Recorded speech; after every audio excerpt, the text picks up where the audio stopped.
अस्सलाम वालेकुम जी, मैं हूं ज़िया बलोच और आप मुझे यूट्यूब चैनल पर देख रहे हैं। जी, हालात एक इंतहाई संगीन रुख इख्तियार करते जा रहे हैं। आज से 10 रोज़ पहले तक सोचा भी नहीं जा सकता था कि पाकिस्तान की आर्मी के सरबराह और दुनिया के चंद अहम तरीन ओहदों पर बरजमान एक सपे सालार के ख़िलाफ़ ना सिर्फ कत्ल की FIR की बात की जाएगी, बल्कि ये बात पाकिस्तान की सबसे बड़ी अदालत के ईवानों तक जा पहुंचेगी। जी, आज की सबसे बड़ी जो पेशरफ्त है, जो सबसे बड़ी जो खबर है, जिसे अगरचे हमारा जो मेन स्ट्रीम मीडिया है वो नहीं दिखा रहा, लेकिन ये सोशल मीडिया पर और फॉरेन मीडिया पर यह खबर बिल्कुल मौजूद है।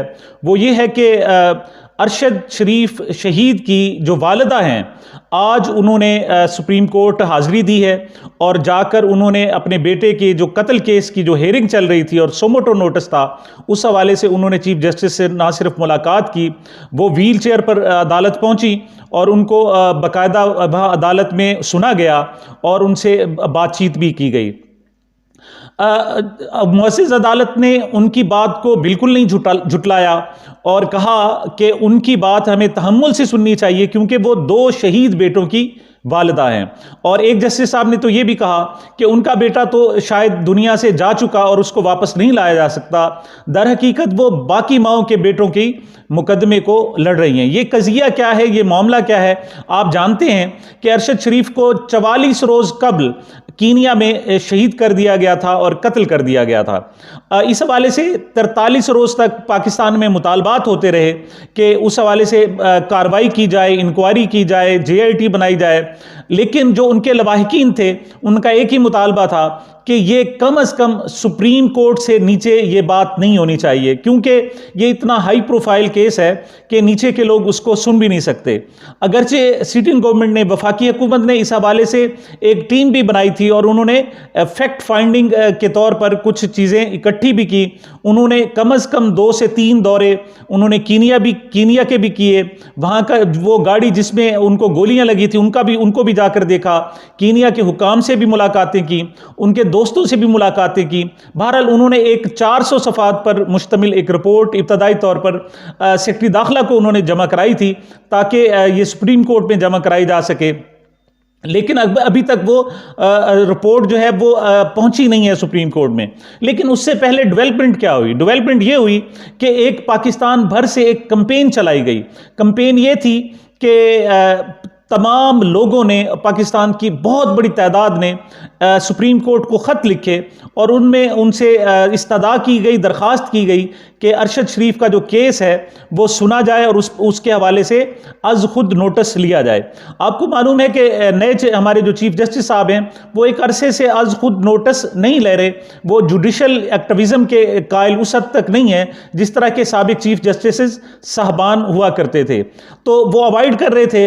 लेकिन फिर क्या हुआ कि 43 रोज़ बाद 25 मिनट की समाअत हुई और इतनी सूरत से हुई कि उस पर ना सिर्फ मुअज़्ज़िज़ अदालत ने अरशद शरीफ की जो पोस्टमार्टम रिपोर्ट थी उस पर तहफ़्फ़ुज़ात का इजहार किया, बल्कि फ़ौरन हुक्म दिया कि इस पर मुकदमा दर्ज किया जाए। तो हुकूमत ने उसी दिन ही इस्लामाबाद के थाना मीनारा में वो मुकदमा दर्ज कराया, लेकिन सिर्फ 2 लोगों को, इस हवाले से 3 लोगों को नामजद किया गया। उसमें वक़ार अहमद थे और खुर्रम अहमद थे। ये दोनों भाई हैं जो कीनिया में रहते हैं और ये वो लोग हैं जिनके पास अरशद शरीफ साहब वहाँ जाकर मुकीम हुए थे, ठहरे थे। लेकिन पाकिस्तान के सहाफ़ियों की तरफ से और पाकिस्तान की मेजॉरिटी की तरफ से मुतालबा जो किया जा रहा था कि इस केस को इस अंदाज में सॉल्व किया जाए और देखा जाए कि आखिर वो क्या वजूहात थी जिनकी वजह से अरशद शरीफ को पाकिस्तान से दुबई जाना पड़ा, और फिर वो कौन लोग थे जिन्होंने दुबई से वहाँ उनको निकाला और उनको वहाँ से निकलने पर मजबूर किया। दुबई हुकूमत को भी फोर्स किया और उन्होंने 2 ऑप्शन रखे कि या तो पाकिस्तान में चले जाएं या फिर हमारा मुल्क छोड़ दें, और आखिरकार अरशद शरीफ को वहां से कीनिया मुंतकिल होना पड़ा। और फिर वहाँ आगे एक वाक़यात हैं और ये जो पोस्टमार्टम रिपोर्ट कहती है कि ये हादसाती वाक़या नहीं, बल्कि अरशद शरीफ पर पहले तशद्दुद किया गया और फिर उन्हें जान से मार डाला गया। तो लेकिन जो पाकिस्तान के हल्के चीफ जस्टिस से कह रहे थे, उस हवाले से मैं पहले भी एक वीलॉग कर चुका हूं जिसमें मैंने कहा था कि कुछ लोगों के पास कुछ सॉलिड किस्म के सबूत मौजूद हैं, लेकिन वो इतने हाई प्रोफाइल हैं, इतने बड़े हैं कि वो किसी आम अफसर के बस की रोग नहीं, बस की बात नहीं। और उनके लिए ज़रूरी है कि पाकिस्तान की जो सबसे बड़ी अदालत है सुप्रीम कोर्ट इस पर नोटिस ले, तो तब वो सबूत पेश किए जा सकते हैं। इस हवाले से जो पेश थे वो सीनियर जर्नलिस्ट इमरान रियाज साहब थे, और उस हवाले से उन्होंने एक कैंपेन लॉन्च की। इस कैंपेन को ज़्यादा से ज़्यादा 5 या 7 दिन हुए होंगे कि चीफ जस्टिस ने एकदम नोटिस लिया।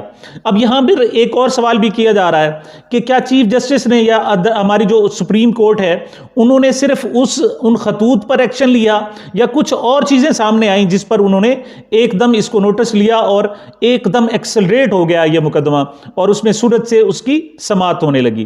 पहले रोज़ ही समाअत हुई, जिस दिन नोटिस लिया गया 12 बजे समाअत हुई, और फिर अगले दिन फिर समाअत हुई। दूसरे दिन चीफ जस्टिस साहब के पास अरशद शरीफ की वालिदा मोहतरमा जो व्हील चेयर पर थी वहाँ पहुँची, और उन्होंने एक बहुत बड़ा मुतालबा रख दिया। उन्होंने कहा जी कि ये जो FIR दर्ज की गई है जिसमें वकार और खुरम को नामजद किया गया है, ये सिर्फ मेरे मुलजिम नहीं है, बल्कि मुलजिम की तादाद बहुत ज़्यादा है। उन्होंने जनाब एक बाकायदा सुप्रीम कोर्ट में एक दरख्वास्त जो है ना पेश की है, जिसमें जनाब 9 अफराद के नाम लिए जा रहे हैं, 9 अफराद के।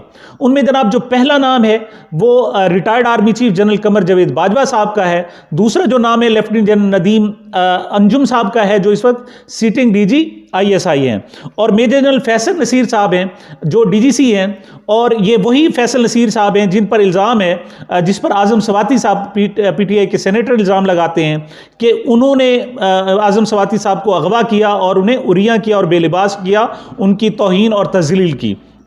दूसरा जो नाम है वो चौथा जो नाम है वो ब्रिगेडियर मोहम्मद शफीक मलिक साहब का है। ये वो हैं जिनको ISPR की अभी हाल ही में जिम्मेदारियां दी गई हैं, और इनके हवाले से भी बहुत सारी बातें की जाती रही हैं। ब्रिगेडियर फ़हीम जनाब 5वां नाम है। ब्रिगेडियर फ़हीम साहब भी वही हैं जिनके हवाले से आज़म सवाती साहब ने इल्ज़ाम आयद किया है कि ये 2 हैंडलर्स थे जिन्होंने उनको तजलील की और उनकी बेतौकीरी की।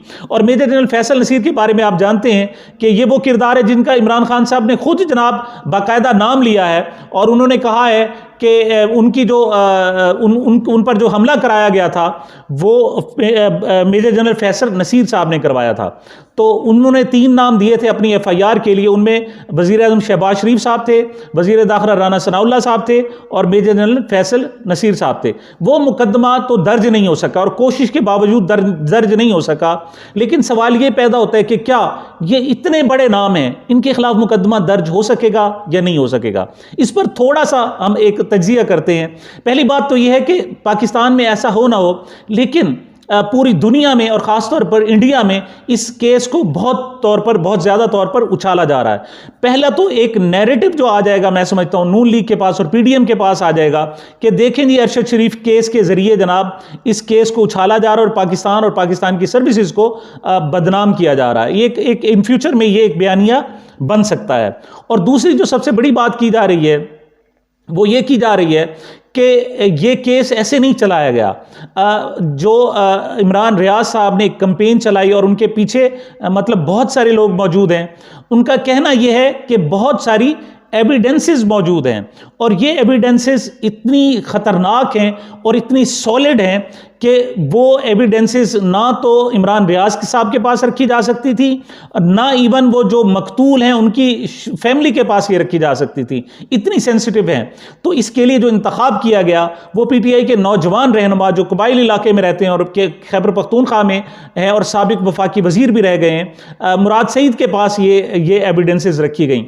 और जब से उनके पास वो एविडेंसेस रखी गई हैं, कहा जा रहा है कि उनको, उनकी जान को और साथ इमरान रियाज की जान को भी खतरात लाक हैं। लेकिन ये बहुत ही रिस्क के साथ ये मुकदमा पेश किया जा रहा है। जो आखिरी बात हम देखते हैं कि क्या ऐसा होगा कि इन पर मुकदमा दर्ज हो सके, जिसके इम्कानात बहुत ही कम नजर आते हैं। पहली बात उसकी वजह जो है वो ये है कि आर्मी जो है वो कभी भी अपने अफसरान को अकेला नहीं छोड़ती। आप मुशर्रफ साहब की मिसाल लें, उन पर गद्दारी का मुकदमा दर्ज हुआ, उन पर बाकायदा इस्लामाबाद हाई कोर्ट से सज़ा भी सुना दी गई, और उसमें यह कहा गया कि उनकी लाश अगर वो फौत हो जाए तो उनकी कब्र से भी लाश निकाली जाए और उसको डी चौक पर बाकायदा लटकाया जाए, ये यानी उसमें कहा गया था। अगरचे बाद में ये सज़ा जो है वो मुअत्तल कर दी गई सुप्रीम कोर्ट की तरफ से, लेकिन ये कम अज़ कम सज़ा सुनाई गई। और उसकी फौज जो है अपने जर्नैल की किस तरह हिफाजत करती है।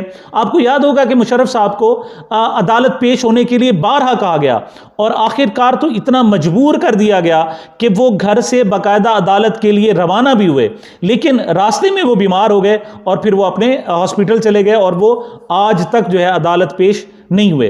तो वजह ये होती है कि जो भी जनरल्स होते हैं वो कौम के लिए काम करते हैं, और वो अपनी नेशन के लिए, अपने इदारे के लिए काम करते हैं, वतन के लिए काम करते हैं, तो बाद में उनको अकेला छोड़ देना किसी सूरत भी मुनासिब नहीं होता।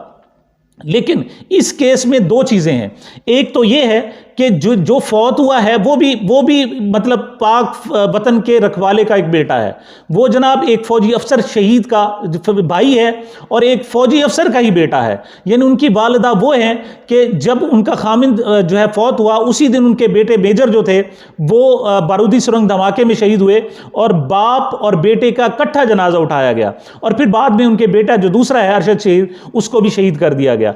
तो मैं मतलब ये है कि उनकी जो वालिदा है वो इस वक्त उनकी आवाज़ को ना सिर्फ पाकिस्तान में सुना जा रहा है, अदालतों में सुना जा रहा है, बल्कि अस्करी इदारे में, फौज में भी सुना जा रहा है, और आलमी सतह पर भी सुना जा रहा है। तो उसको नज़रअंदाज नहीं किया जा सकता।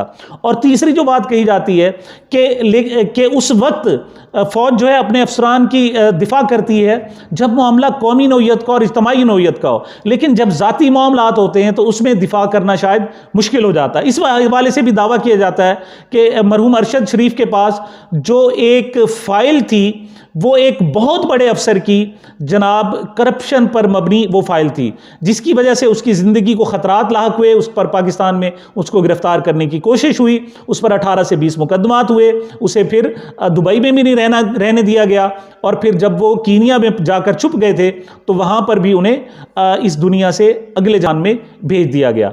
तो बहरहाल ये एक इंतहाई संगीन किस्म का जनाब ये मुकदमा सूरत इख्तियार करता जा रहा है। और एक और बात भी कही जा रही है कि शायद जो है इस्टेब्लिशमेंट भी अपना दाग धोना चाहती है, और वो उनके शायद कंसर्न पर ही ये केस शुरू हुआ है। बहरहाल देखते हैं कि आगे ये केस क्या रुख इख्तियार करता है। मुझे और मेरे इस चैनल को अपनी मोहब्बतों दुआओं में याद रखिएगा। मिलते हैं एक वक्फे के साथ। अल्लाह हाफिज़।